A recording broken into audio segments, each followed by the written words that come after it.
They try to play the Soaring, and well, I think this is going to be the best opportunity we have here. They also have something in hand, probably a Bone Crusher if I had to guess about it. So we're going to counter, and then we're going to destroy. Yeah, you know, I really don't understand why people hate us so much. Oh yeah, it's not like we can draw 4 cards by turn 2 or turn 3 or anything. And, you know, our Drown in the Locks can't be copied. Boy, howdy, if we could copy all of our spells, that would be really, really broken. I know, right? Oh, what's this?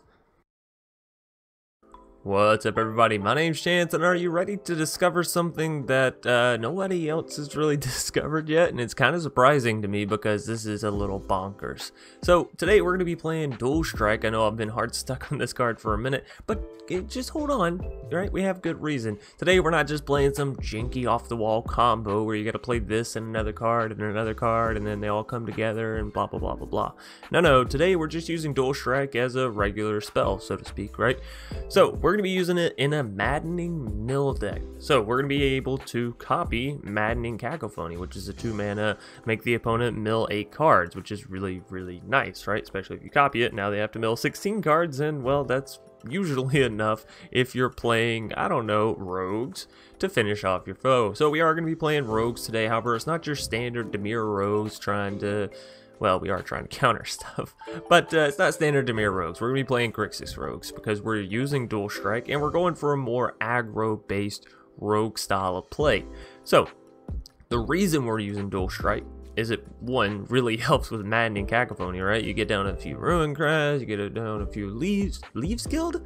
You get down a few Thieves Guild, and next thing you know, your opponent's just at 0 because you copied your Maddening Mill. Now, Dual Strike isn't just in the deck for the Maddening Mill. Oh, no. You can also copy your Drown in the Lock for twice as much destruction or counter magic. Now, side note needs to be taken into account. Whenever you copy Drown in the Lock, it's going to copy the first selection you chose. So if you choose to counter a target spell, when you copy it, the copy of Drown in the Lock is going to automatically be countering a target spell. So keep that in mind. It generally works better as destruction, as you can destroy 2 things a lot easier than you can counter 2 spells. Speaking of counter 2 spells, though, we do have Didn't Say Please, and of course with Dual Strike you can copy this and then make your opponent mill 6 cards and counter 2 spells, which is, you know, really nice. Anyways, if you're going to do this, make sure your Dual Strike gets resolved before you go to cast your counter magic spell. Otherwise, I can just counter your Dual Strike, and well, then you'll get 1 counter spell off as per the normal, but you won't get 2. So, anyways, Of One Mind is a really good, really strong card, and a card I probably should have more than 2 copies. Honestly, this feels more like a 4 of with Dual Strike in the deck, mainly because Of One Mind is spell cost 2 less if you control a human and a non-human. Very easy to do in this deck, right? We have Robber and Thieves Guild and Soaring, and then non-humans we have Rune Crab and Relic Robber and Zerath Sin. Anyways, if you can manage to get down a human and a non-human, 1 mana to draw 2 cards, and of course you can Dual Strike, copy that for 1 mana. So for 2 mana, you could end up drawing 4 cards with this deck, which is even better than Into the Story. 4 mana, draw 4, right? Instant speed. This is sorcery speed, but still 2 mana, draw 4. Didn't Say Please we talked about. Call of the Death Dweller is really nice and really copyable. Copyable?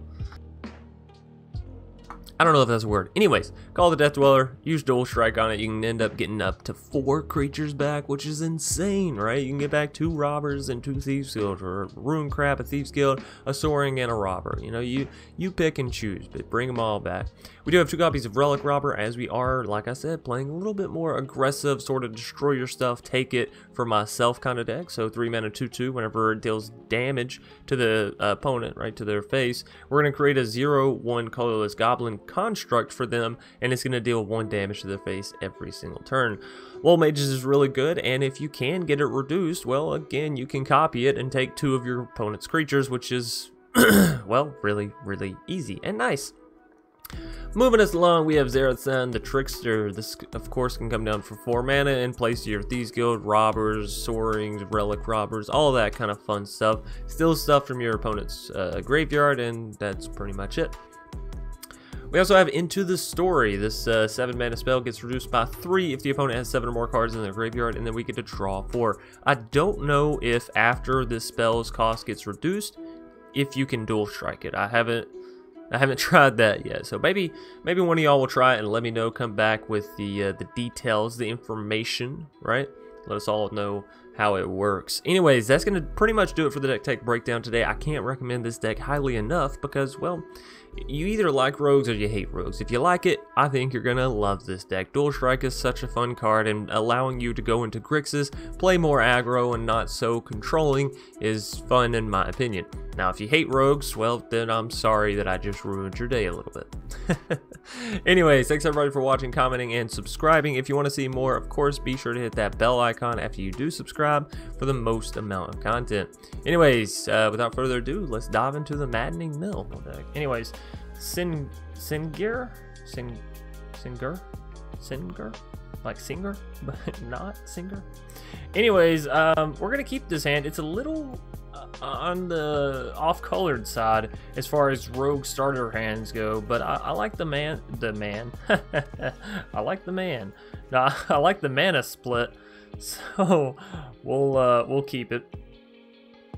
I think I do want to make sure I have blue and black mana down, so we'll drop the clear water as black mana, and I can drop River Glide as blue, and of course we have plenty of red there, so maybe I should have dropped River Glide as blue, knowing that we're not going to drop it as red, but no. You know, either which way, it's fine. So Soaring going to come down this turn. Relic Robber will follow it next turn. We do have mana for Drown in the Loch, but we're also going to skip this song. It's really loud. If I have my volume turned down and I can hear the song like overpowering my thoughts, so to speak, or my words even, then you know it's too loud. I like it to be loud enough that it's boosting my vocals, if that makes sense. Like I like the sound in my headphones to be loud enough that it encourages me to speak up, but not so loud that I'm deafening myself, right? Or that I can't hear or think straight, because Lord knows, you play a Magic game, you need to think straight. So we can drop Relic Robber, but that Xandu just eats it right up. Nom nom nom. So not a huge fan of that. We can drop Relic Robber and have of 1 Mind mana, or we can just drop of 1 Mind mana. Well, let's go ahead and get down the Robber. Let's get him down. Now they may hit us with that Xandu Fabled, you know, turn 4 play, which is never fun, but if we can untap, we'll have of 1 Mind. We've now milled them some cards, so our Drown in the Loch will be a little bit better. They didn't hit a Fabled, they just hit a Ye Olden Mountain, and just going to drop a Great Hinge, so feeling perfectly fine with all of that. They probably don't swing in here, but who knows, they may trade out 5 damage for 2. If they have the Ember Cleave, I would assume they would have attacked there, so no swing in equals no Ember Cleave, at least in my mind. We are going to go ahead and use of 1 Mind here. Now, when I swing in, our Drown in the Loch will turn online for being able to destroy the Xandu Mammoth, which means I probably should swing in with the Relic Robber and go ahead and take out the Mammoth, right? So we swing, we mill, and we destroy. We also need a few more blue mana, and by a few, I really just mean 1 to get that Lol Mages online, and of course we have Rune Crab. We see a lot of red mana here in the beginning. Maybe I should take out one of those mountains, you know, it's a little dicey. A little dicey. Anyways, you know, having them milled a little bit more, we're getting close to that Lol Mages reduction. We also have Fable Passage and a Rune Crab, so this can be really good for us. Vorinclex coming down as an 8 power, and they're swinging in with the zero health creature. So we go Rune Crab, I believe, Fable Passage. And this should put them, yeah, to the point where Lol Mages can now activate, and we can grab the Vorinclex for a little bit cheaper. How much cheaper? It costs 3 less, so 3 less than 6 is 3, which means we should be able to do that come next turn. Thieves Guild can, of course, still come down. I need something to block that Vorinclex. I guess Thieves Guild is fine, right? So am I all in swinging? We also have the Rune Crab to block with the Vorinclex. I think so. I think we give it to him nice and easy. We milled him an Ember Cleave. Hey, you love to see that. When the opponent's got a Vorinclex, you want to take out all the Ember Cleaves you can. Alright, so those little 0/1 mass, gonna deal some extra damage to them. Now the fact that they are an Embercleave deck is a little worse for us, considering we're giving them creatures to swing in with for the free and reduce the cost of Embercleave. But you know, we'll be alright. As long as they don't just immediately swing in here, we can rest pretty assured that they don't have an Embercleave. If they do immediately all in swing here, which since they haven't yet, I'll assume they don't, then we're in a good position. We're in a great position. Right? They're at 14 life. They are losing 2 per turn. We're going to lull mages at Vorinclex for ourselves. Or am I going to block it? I forget about that. We also have the chance of blocking it. Let's go ahead and threaten the Thieves Guild, I think. Maybe they don't swing in with Vorinclex now. I would still swing in with it, I think. But maybe we can tempt them to not. If they do swing in, I think we do still trade, and we trade with the Bone Crusher. You know, we'll take the Bone Crusher instead. But we are still taking out Yield and Vorinclex, so.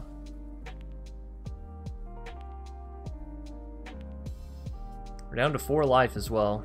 Let's see, is it another Bone Crusher? Maybe a Bone Crusher to the face? Scavenging Ooze on the board, and that will allow them to mill, or exile, sorry, our Thieves Guild from the graveyard.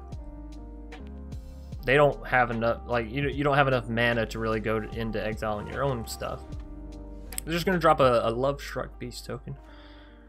So if I lull mages onto the Bone Crusher, it does deal 2 to us, which isn't fantastic. I could also take their Scavenging Ooze, which there's something to be said about that, given, well, you know, it can continue to exile stuff, and that's, of course, bad. Bad, bad, bad. But we can still swing through the, we can still swing through the Scavenging Ooze for right now. So if I lull mages and take the Bone Crusher... Yeah, I mean, I don't love going down to 2 life, especially since they could turn around and have another Bone Crusher. Ugh. Let's just take the Ooze. I taketh your Ooze. We'll drop the Robber. We'll swing in with the one in the sky. I don't think we can afford to swing in elsewhere. We got tons of defenses in case they do swing in, you know, wholeheartedly. Then we can see that it's an Embercleave and we'll block accordingly so. Of course, Embercleave would equal 14 points of damage coming from the Bone Crusher. We have 10 points of defense for us. They're going down to 10 life here. We have drawn a little heavy on the mana. We only have 22 in the deck, so seeing 7 in the top 16, not necessarily the position we want to be in, but that's all right. Hey, good job getting lands. That's true. That's true. We actually have been drawing lands pretty good today. I've had a pretty good day on Magic as far as land draws go, which, you know, makes me happy. Makes me a happy sailor indeed. All right, Singer, showdown. It's time for the showdown. All right, I see an Edgewall over there. Have they already played a land this turn? I don't think they have. I think they have one more land to play, which would be this is green and then Edgewall, right? No, they've already played it. All right, well, luckily we have found a creature, and a nice creature at that. It's a creature that buffs our other creatures, right? We still can't really afford to swing in here. I guess I could swing in with a Robber and see maybe what I could take of theirs. Could be all right. Let's do that. What do you got for me, Singer? It's a land. No! Alright, well, sorry, Robber. I've now sacrificed you to the wolves. We should have actually all in swung there. Let's see, we would have taken out that, and that would have died there. No.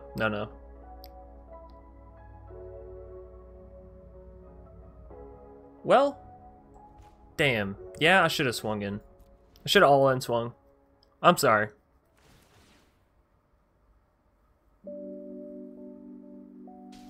Oh, no. Let's see.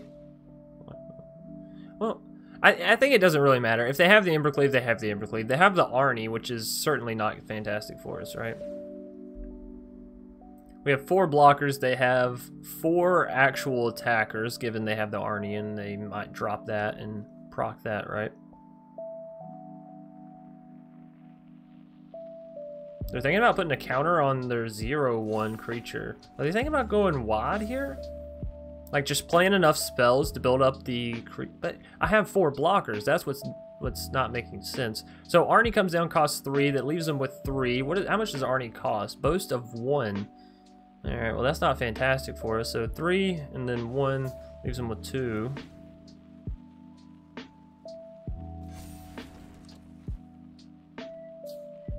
All right. I feel like they're trying to go wide, but we're doing all right for right now. Honestly, and we have lethal on them because we have the Soarings in the sky, and they still have these 2, which they can't really get rid of. So they need to have lethal this turn, or we're going to have it. I also can't lose my Soaring, though. That's the other big key part. I can lose all the other 3 creatures, but I cannot lose my Soaring here. So no matter what it comes to, if that's the case, which I think that's what they're sort of setting us up for, is having to need to lose the Soaring, then it's just gonna be rough, because right now they have 1, 2, 3. As long as they attack now, and they don't attack with the 1/1. Wow, did they really just? I feel duped here. Like I feel like they missed that. Like they missed this 1/1 human. Right? They missed this guy. Now they could still Bone Crusher me in the face, and that could be it. GG. But we may have him here. Oh no, the life gain from Great Hinge. Let's see. We deal 6 to them. They still have those 2. I think we're off by 1. I think we're off by 1. Oh no. But having kept anything, which we didn't have an option to really keep anything, wouldn't have helped us either, so. Yep. Alright, so this is 2, puts him to 7. We deal 3, that's 6. We need 1 more point of damage. 1 more Soaring Thought Thief. Uno mas! Come on, fingers crossed. How many Soarings have we seen so far? We've only seen these 2? Oh, I believe. I believe in us. Let's go. Soaring off the top for the win. For the money shot. For all the marbles. It's a rook. Oh. Alright, well, GG. Off by 1. Story of my life with Magic, really. But you know, we got close, and this is not a deck to be laughed at, you know. It's oh, and they only have 6 cards left in deck, so I really got close, right? I really got close. 'Cause there's 3, and then they come back and they just pummel us. By Flozor. It sounds like a evil villain from a cartoons kids show, and I know I've made that joke before, but you don't pass up, you know, commenting something like that when you most clearly and obviously see it staring you in the face. So we gotta go for the turn 1 Ruin Crab, if nothing else than for the straight up fear that it instills in the foe. Now, turn 2, we're gonna go for the Fable Passage, try to get some black mana. That'll allow us to get down Thieves Guild on the following turn and cast Of One Mind for 1 mana. Actually, scratch that. We just hit the perfect draw there. The perfect draw. And you do go ahead and cast Of One Mind because it's not an instant speed thing. There's no guarantee that both your creatures survive, so you just get that card draw, baby. Alright, so Zerasan is kind of nice. We can drop Fabled on 4 and have that untapped, which means we could maybe grab a, you know, permanent or 2 out of Ye Olden Graveyard from the foe. Fabled also should, if the Ruin Crab can live. Of course it doesn't. It was gonna put us into the range for the into the story, but that's all right. I think we go ahead and drop the castle, knowing that it's going to enter tapped and knowing that we don't have the mana for the Zerasan. You know, all these factors adding together. Get the tap land out of the way is what I'm saying. Now, do we drop the Fabled on the next turn? The opponent's at 6 mana. Oh, they just don't let up. They just do not let up. That's fine. Let's go ahead and get some red mana, I think, right? Because we don't need that much black mana. Next turn, we can flash down Zerasan on their turn. They're going to take our Into the Story here, because if not, they're crazy gooses, right? And Lol Mages is just nowhere near the importance of Into the Story, so. But now they know we have Xerath Sand, and they should be prepared, which means they should have creatures or you know, something along those lines. Okay, sure. Going for the other card there. Let's get some extra blue mana. I know that we won't have a chance to cast Lol Mages before they take it here, but that's fine. That's fine. So they're going to exile our graveyard. No biggie, no biggie. I don't think it was too filled with creatures. We did have the Rune Crab and the Thieves Guild, of course, but that's all right. It is all right. That also puts 7 cards in their graveyard, and when Elspeth's Nightmare goes away again, that'll put them to 8, so hallelujah to that. They're also cycling, which means they just put themselves to 8, so cool beans, cool beans, cool beans. Let's drop Xerath Sand for the 5 mana Flash Aruski. And see what we can grab. See what there is to see. You know what I mean? Give me the Triome. Give me that Triome. Alright, so we do have tons of mana. Tons and tons of mana. We can use this for, you know, proccing our Castle Vantress, getting our Scry on. Or if they take out this Xerath Sand, we just play another Xerath Sand. It's the beauty of having 2. Migration Path for the foe, so they're just going to get down some lands here. They said, I really would like to play my ultimatum before you take me out to the ball game. I can understand that. What I would really like to do is mill them a little bit and try to get a good permanent with Xerath Sand. You know what I mean? A really, really good ballpark home. No. No more lands. Thank you. Thank you kindly, game. Well, you know, I got 22 in the deck, so I guess drawing 8, 9, 10? Was that 10 off the top 15? I mean, I guess that makes perfect sense. That makes perfect sense. So let's get in there, deal a little bit of damage. Am I taking their mana? I mean, yeah, give it to me. Let's get down some more black mana and call it a turn. Call it a turn. The Great Flood. That's right. It is the Great Flood. You better hop on Noah's Ark, because we're not stopping this train anytime soon. Alrighty, Vorinclex for the foe. They should leave it, yeah, just back as a blocker. No, I didn't scry. We got hit with another fucking land. Well, this is a fun time to be had by all. Fun time indeed. That's 11 lands out of the top 16. We do only have 22 in the deck, so out of the top 16 cards, we've drawn half of the lands in our deck total. I'm sorry, we've seen. I did get to scry some of them away, but we've seen half of the lands in our deck in the top 16 cards, which is phenomenal. Really, just, you know, knee-slapping, tear-jerking, awesome freaking fracking action. Dual Strike and a Robber. Do those benefit us here? Robber, we might steal something from him. Dual Strike, unless we draw something else with it, not really. So if I play the Robber, we swing in with both. They're gonna, you know, Vorinclex the Xerath Sand. That's fine, because then we can always just play our other Xerath Sand down. But that'll take an extra turn. Do I want the Robber? Of course, we're gonna untap with that mana. Yeah, I guess Robber's fine, because we'll still, like, we're still gonna have this mana here, right? Right. So Robber go. Robber go, go, go. They're gonna block the Xerath Sand, which means Robber's gonna get through. We got a Valky. Hello. Why, hello, hello, hello. Do we have the 7 mana? 1, 2, 3, 4, 5, 6, 7. We do. So can I play? Can I just play Tibalt down and get rid of the Vorinclex? Easy peasy lemon squeezy? I can. Oh, wow. Robber. Baby. Oh, baby.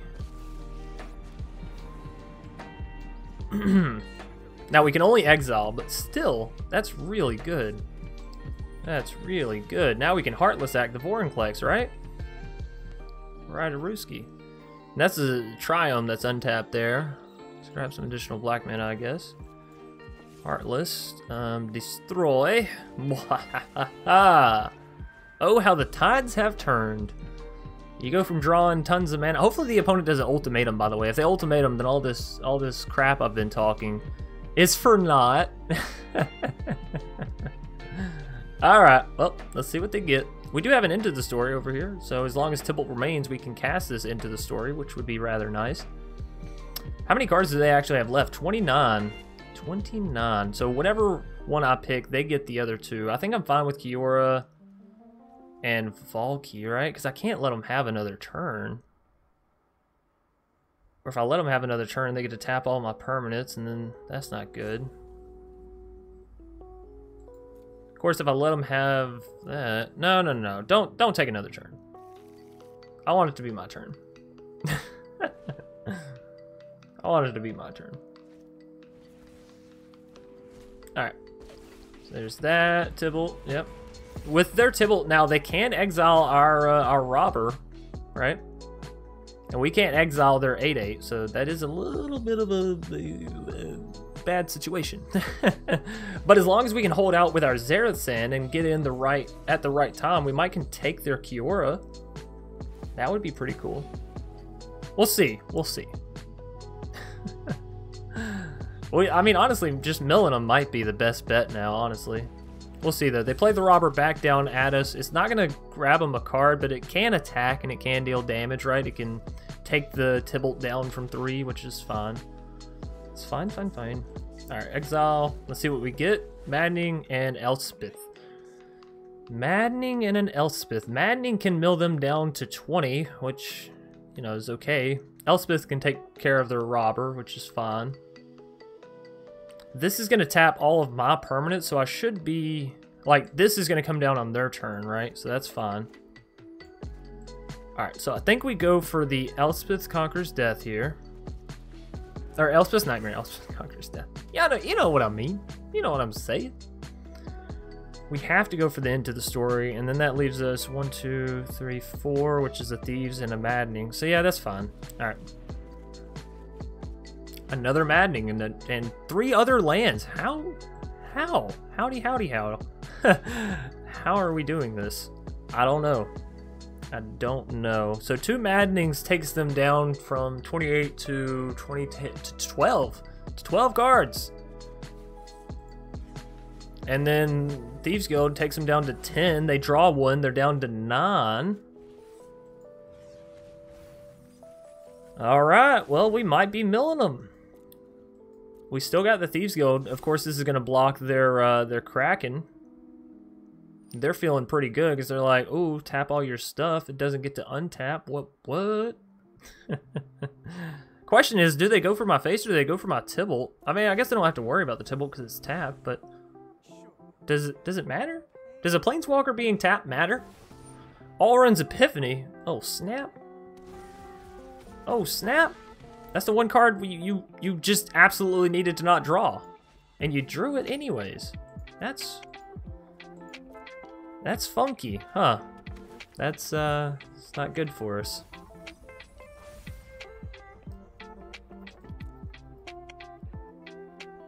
Go ahead. Do it. You fool. I've had you pegged for ages now. You have no idea what you're doing. Now, fair point could have been made to keep that Thieves Guild, like, just leave it on the board so we could potentially mill them, but, I mean, come on. So, they gain control of what, our Castle Vantress? Really? I would have taken the Tibalt and just, like, sacrificed that. Like, what? Take the Tibalt. Take the Tibalt.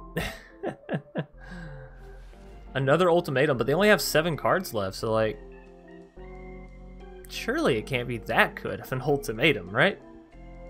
Surely. Also, this is going to get 2 more cards out, so they're going to be down to 5. Is this their second turn with Allrun's Epiphany? I don't see the little emblem over here, so maybe? I don't know.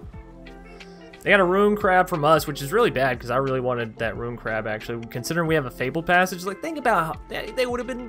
They only have 6 cards. That would have been it. That would have been game. But of course, they took it. They took the 1 card I needed out of 32 cards. And we've been drawing nothing but lands. Alright, so our Tibalt's getting taken out. They're dealing a little bit of damage, no biggie. They only have 6 cards left, which means, again, if I can find a Rune Crab... No? Didn't say please. Let's see what they have in their hand. They have another Emergent Ultimatum. That's not going to work for them. Cultivate's not really that good. Shadow's Verdict, they're not going to use. They're going for that Vorinclex for sure. We can counter that, so that's fine.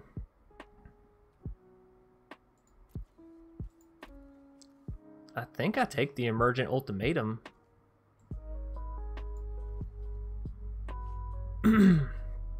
I think it's so. Alright, so Xerath can come down on their turn, and Didn't Say Please comes down on their turn. So, back at you, Frank.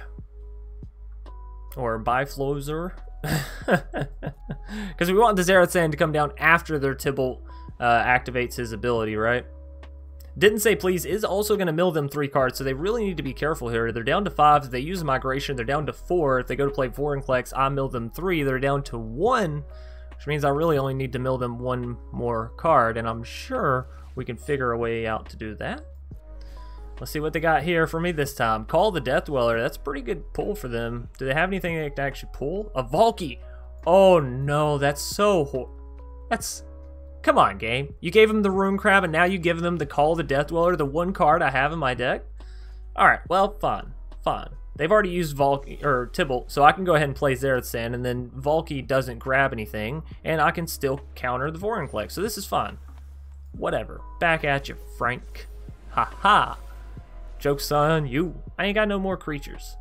That was almost really bad. The game is trying. The game is trying to give our opponent this game here. Give me something. Cast that Vorinclex. I dare you. They don't have the mana, do they? Oh, they gotta try them. Bastard. Absolute bastard. Also, Shadow's Verdict, really bad for them to cast now, actually, because I have a creature that's bigger and they do not. So, you know, cool beans. Also, the only card they really can cast is the Vorinclex. Wolf Willow, we resolved that. We let that happen. They're looking for a way to, like, bait out our counter spell, but I'm not dumb. Play the Vorinclex. I'll mill you. They know that they can't, but they want to, and that's what's holding them up. They can't come to grips with it. I think they finally have, though. They're going to ding us for 2? They're going to ding us for 2. All right. I really need to find a Rune Crab or any of this stuff that they've been taking from me. A Dual Strike. Dual Strike on Didn't Say Please. We also just exiled their entire graveyard. Goodness. My goodness.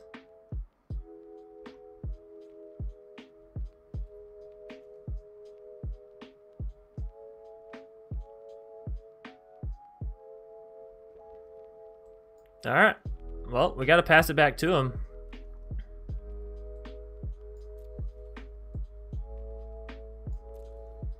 This is so horrible. Every card we needed, they took. Exactly when we needed it. Bastards. Alright. Tibalt is going to exile all cards from all graveyards. Now, I think that they got us. But I think that we can still have them. How many of our counter magic spells do they have? None. None? Oh, that's beauty. That is beautiful. Alright, so are they kicking this? No, they just cast it for regular, right?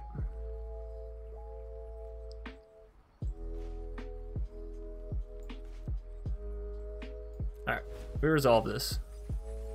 Oh no, they kicked it. They kicked it.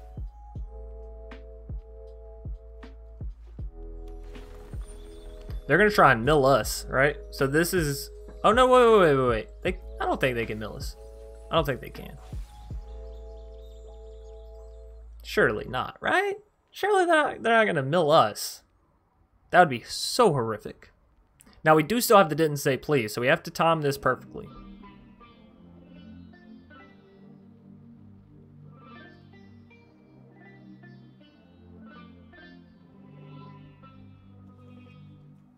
They do have another Thieves Guild that can come down. They do have a Drown in the Lock.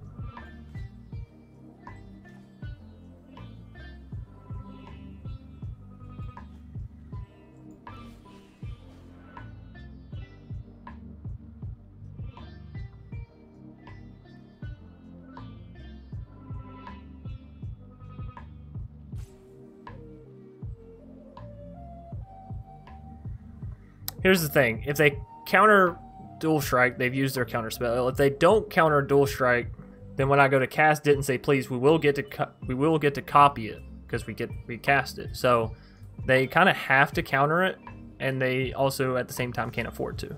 That makes sense.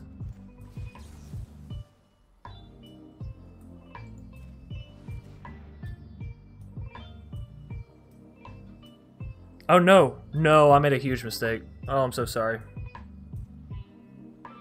I lost this game here. Now they cast Drown in the Lock.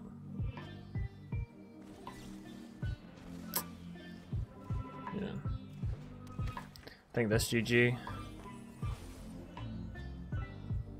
Ah! I had it! I had it, and the game just gave it to him. Well, I'm super happy about that one. Not gonna lie. Thanks, game. Thanks for giving them.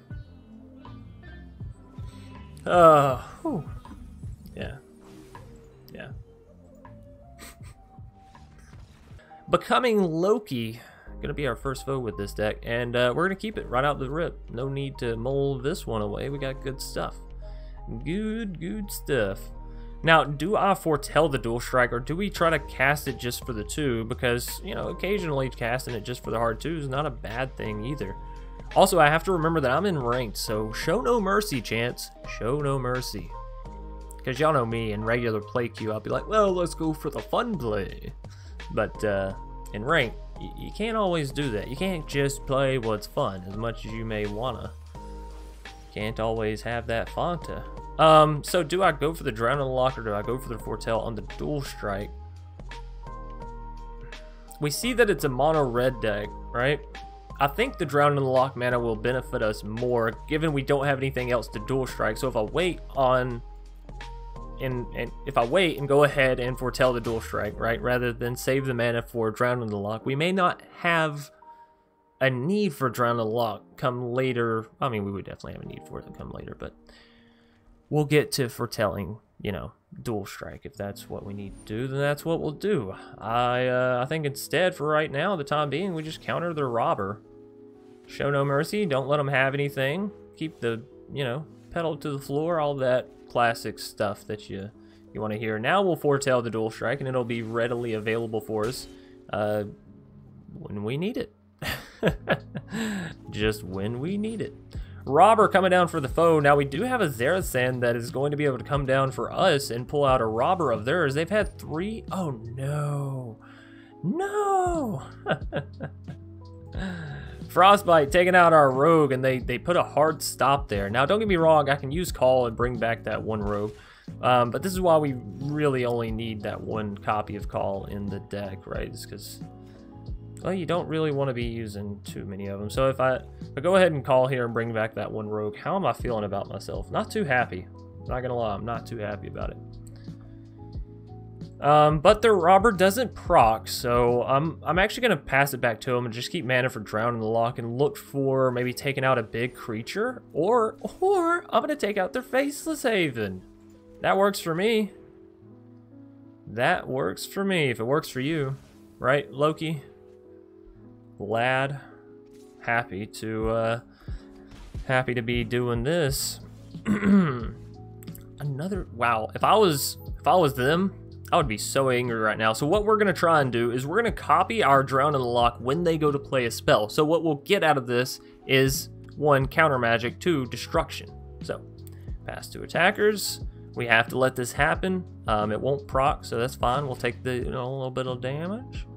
But here they go to, they don't play anything. Well, that's really strange, but fine by me. We can still do the combo. Oh no, we can't. So we have to choose here if I want to save for that Drown in the Lock combo, or do I want to go for the Rune Crab? I think I'm fine not playing the Rune Crab. So we'll just leave things as is pretty much. I know it's a little boring, but it's also going to be super spicy the next time they do go to play something, right? Or if they want to put that Faceless Haven up there. No, it's just a Fireblade. Here's the thing with Fireblade. It's not very revealing as to what the rest of their hand is. Like, what if I take out this Robber and they drop something real? You know? Like a Torbrand. Let them know that we're thinking. Let them know that we're thinking. Alright, let's resolve this.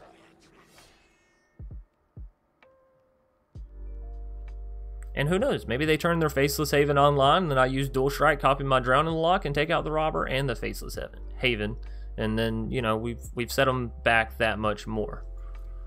Pass to attackers, we're going down to 12. They are activating that now as well, taking a Soaring from the top of our deck. That's alright. It is okay. They try to play the Soaring, and, well, I think this is going to be the best opportunity we have here. They also have something in hand, probably a Bone Crusher if I had to guess about it.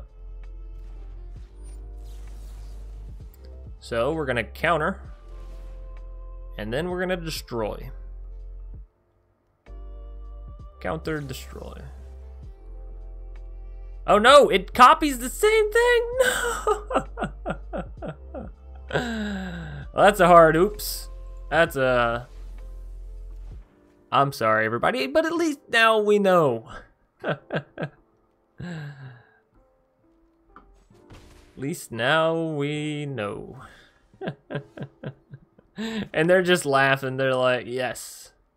Alright, so we can use our Call of the Death Dweller here, and we can also get down a Rune Crab. So it's not horrible. We're not up the creek without a paddle, so to speak. We're still sort of in our canoe. We're putting everything on the Soaring because if they have a Bone Crusher, which I don't think so, well, hell, they might. It is stopping here. Then, you know, then we'll see it. And it won't affect us because we'll have our Death Touch and Menace already on our Soaring, right? So what do they do? If they have another Frostbite, they can take out the Soaring. I suppose that'll work. That's what they're doing. Frostbite or Reno. Bone Crusher doesn't get any love anymore, man. Anyways, we're also going to drop a Rune Crab and, yeah, right back to you for the morning news. Alright, Becoming Loki, show me what you got. I also think it's, you know, if you're going to name yourself Becoming Loki, I feel like you should be a Dimir or an Esper player, a sneaky, crafty, rogue sort of counter magic player. But you're playing mono red and it's throwing me off. I'm not gonna lie, it's throwing me the heck off, man.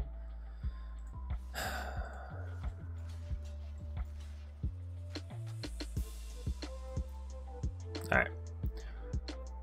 We're gonna block like this. If they got Embercleave, they got Embercleave, you know? It's not gonna rain on my day. Or it may, who knows? So we're gonna take 4 damage here. Lose our crab. Really wanted that crab. What you got in your graveyard, buddy? Because I might want it. We could pull out a Bone Crusher. Bone Crusher is pretty big, pretty fantastic. We could also get down a Rune Crab. So I think that's what we're going to go for is your ability and a Rune Crab, right? So pop you back. Oh, I could have also put down the Soaring, or the Thieves Guild. I think that would have been better than the Rune Crab, right? I don't know. Let's see, Bone Crusher, there you are. There you be. Take action. Rune Crab. So we got a lot of defenses now at least. You know, 6 points of health. Robber can take out their Bone Crusher and then take out Crab as well, but we're protecting our face hole a little bit.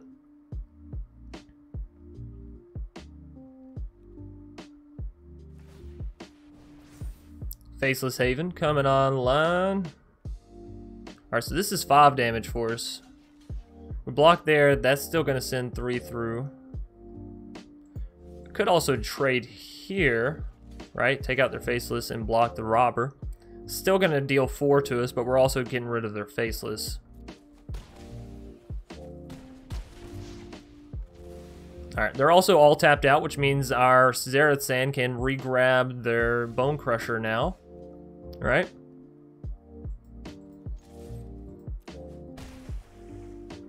We still need a way to...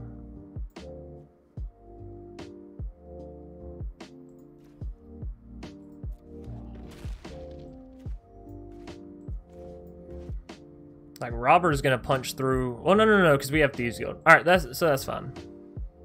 I'm very stressed right now, I'm not gonna lie. It's very stressful times. For Bran. Oh, I think that is going to be the GG. I don't think no matter what we find here. Yeah. Alright, GG. Right? It is GG.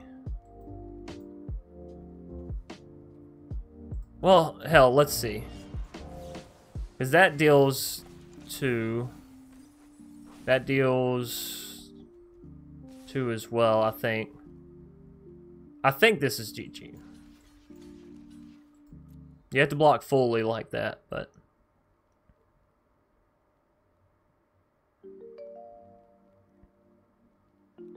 Because I think they take out Bone Crusher first, and then that 1 point of damage that comes after the Thieves Guild is going to equate to 3 points of damage, and also 3 from the Fire Blade, you know what I mean? Oh no, because they didn't even have to split the damage. Right.